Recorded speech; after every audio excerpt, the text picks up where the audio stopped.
Graças a Deus, vamos começar. Hoje nós iremos ler na Bíblia de Estudo Desafios de Todo Homem, da editora Mundo Cristão, e nós iremos ler hoje 1 Pedro, do capítulo 3 ao capítulo 5. Instruções para as esposas, 1 Pedro, capítulo 3.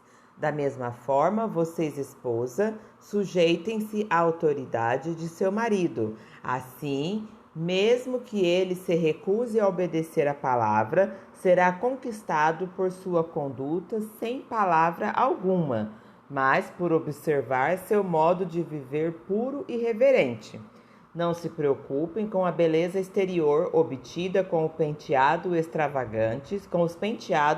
extravagantes, joias caras e roupas bonitas. Em vez disso, vistam-se com a beleza que vem de dentro e que não desaparece, a beleza de um espírito amável e sereno, tão precioso para Deus.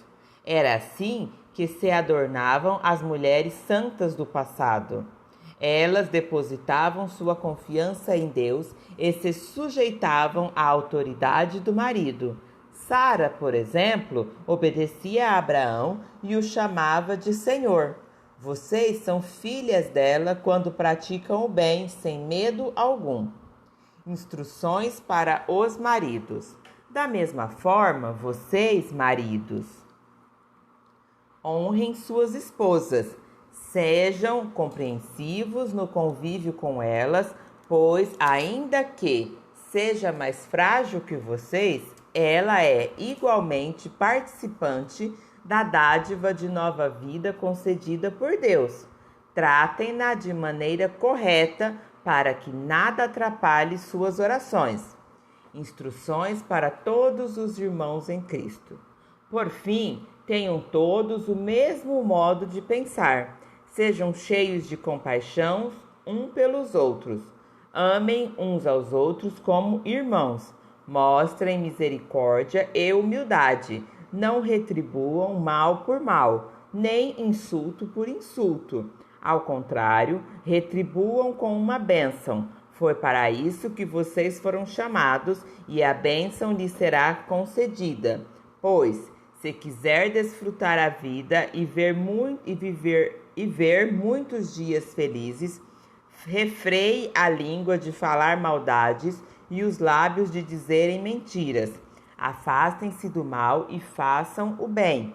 Busque a paz e esforce-se para mantê-la. Os olhos do Senhor estão sobre os justos e os seus ouvidos abertos para as suas orações. O Senhor, porém, volta o rosto contra os que praticam o mal. Sofrimento resultante de fazer o bem. Quem é que desejará lhes fazer mal se vocês se dedicarem a fazer o bem? Mas, ainda que sofram por fazer o que é certo, vocês serão abençoados. Portanto, não se preocupem e não tenham medo de ameaças. Em vez disso, consagrem a Cristo como Senhor de sua vida. E se alguém lhes perguntar a respeito de sua esperança, estejam sempre preparados para explicá-la. Façam-no, porém, de modo amável e respeitoso. Mantenham sempre a consciência limpa. Então, se as pessoas falarem mal de vocês, ficarão envergonhadas ao ver como vocês vivem corretamente em Cristo. Lembrem-se de que é melhor sofrer por fazer o bem, se for da vontade de Deus, do que fazer o mal. Pois Cristo também sofreu por nossos pecados, de uma vez por todas.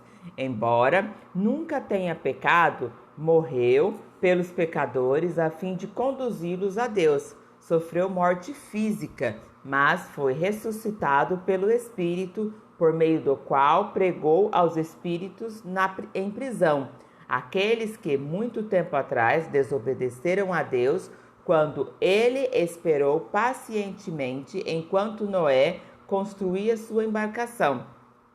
Apenas 8 pessoas foram salvas por meio da água do dilúvio, E aquela água simboliza o batismo que agora os salvos, não pela remoção da sujeira do corpo, mas porque no batismo vocês declaram ter boa consciência diante de Deus. Ela é eficaz por meio da ressurreição de Jesus Cristo. Agora, Cristo foi para o céu e está sentado no lugar de honra à direita de Deus. E todos os anjos, autoridades e poderes se sujeitam a ele. A vida dedicada a Deus, 1 Pedro capítulo 4.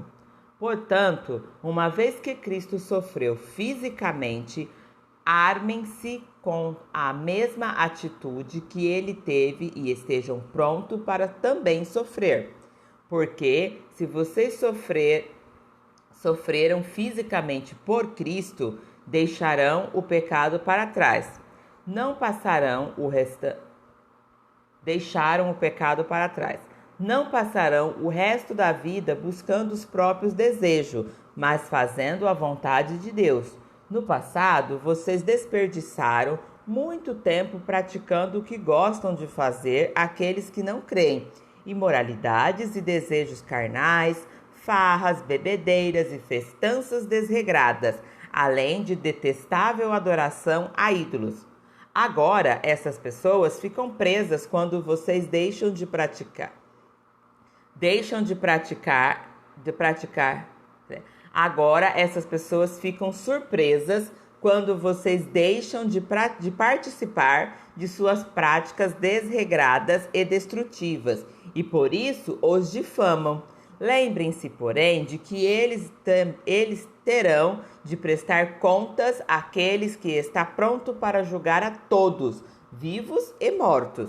Por isso, as boas novas foram anunciadas até mesmo aos mortos, pois embora estivessem destinados a morrer, como todo ser humano, agora vivem para sempre com Deus pelo Espírito. O fim de todas as coisas está próximo.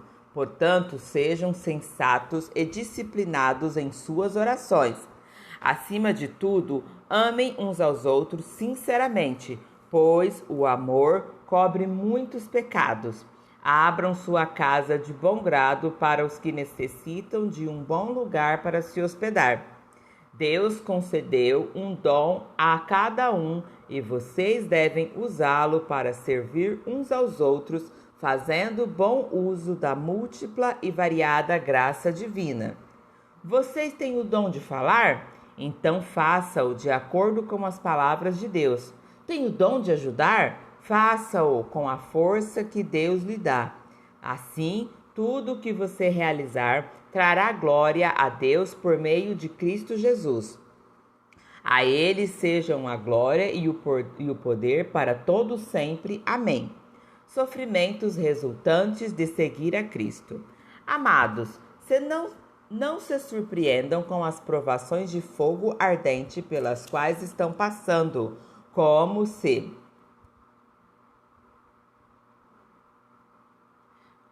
algo estranho lhes estivesse acontecendo. Pelo contrário, alegrem-se muito, pois essas provações os tornam participantes do sofrimento de Cristo, a fim de que tenham a maravilhosa alegria de ver sua glória quando ela for revelada. Se vocês forem insultados por causa do nome de Cristo, abençoados serão, pois o glorioso Espírito de Deus repousa sobre vocês. Se sofrerem, porém, que não seja por matar, roubar, causar confusão ou intrometer-se em assuntos alheios. Mas se sofrerem por ser cristãos, não se envergonhem, louvem a Deus por serem chamados por este nome, pois chegou a hora do julgamento que deve começar pela casa de Deus. O julgamento começa conosco, que destino terrível aguarda aqueles que nunca obedeceram às boas novas de Deus. E, se o justo é salvo por um triz, o que será do pecador perverso? Portanto, se vocês sofrem porque cumprem a vontade de Deus, continuem a fazer o que é certo e confiem sua vida àquele que os criou, pois ele é fiel. Conselhos para os líderes e para os jovens, 1 Pedro capítulo 5. E agora uma palavra aos presbíteros em seu meio. Eu, que também sou presbítero, testemunhei os sofrimentos de Cristo e também participarei da sua glória quando ela for revelada. Assim, peço-lhes que cuidem do rebanho que Deus lhes confiou com disposição e não de má vontade, não pelo que lucrarão com isso, mas pelo desejo de servir a Deus. Não busquem de sua autoridade, não abusem de sua autoridade com aqueles que foram colocados sob seus cuidados, mas guiem-nos com seu bom exemplo. E quando vier o grande pastor, vocês receberão uma coroa de glória sem fim. Da mesma forma, vocês que são mais jovens, aceitem a autoridade dos presbíteros. E todos vocês vistam-se da humildade no relacionamento uns com os outros, pois Deus se opõe aos orgulhosos, mas concede graça aos humildes. Portanto, humilhem-se sob o grande poder de Deus, e no tempo certo ele os exultará. Entreguem-lhes todas as suas ansiedades, pois ele cuida de vocês. Estejam atentos, tomem cuidado com seu grande inimigo, o diabo, que anda como um leão rugindo à sua volta, à procura de alguém para devorar. Permaneçam firmes contra ele e sejam fortes na fé. Lembrem-se de que seus irmãos em Cristo em todo o mundo estão passando pelos mesmos sofrimentos. Deus, em toda a sua graça, os chamou para participarem de sua glória eterna por meio de Cristo Jesus. Assim, depois que tiverem sofrido por um pouco de tempo, ele os restaurará, os sustentará e os fortalecerá, e os colocará sobre um firme alicerce. A ele seja o poder para sempre. Amém. Saudações finais. Escrevi e enviei esta carta com a ajuda de Silas, a quem lhes recomendo como irmão fiel. Meu objetivo ao escrever é encorajá-los e garantir-lhes que as experiências pelas quais vocês têm passado são verdadeiramente da parte da graça de Deus. Permaneçam firmes nessa graça. Aqueles que estão na Babilônia, escolhida assim como vocês, lhes envia saudações, e também meu filho Marcos. Cumprimentem uns aos outros com um beijo de amor. Paz seja com todos vocês que estão em Cristo. Amém? Continuaremos a leitura no próximo vídeo.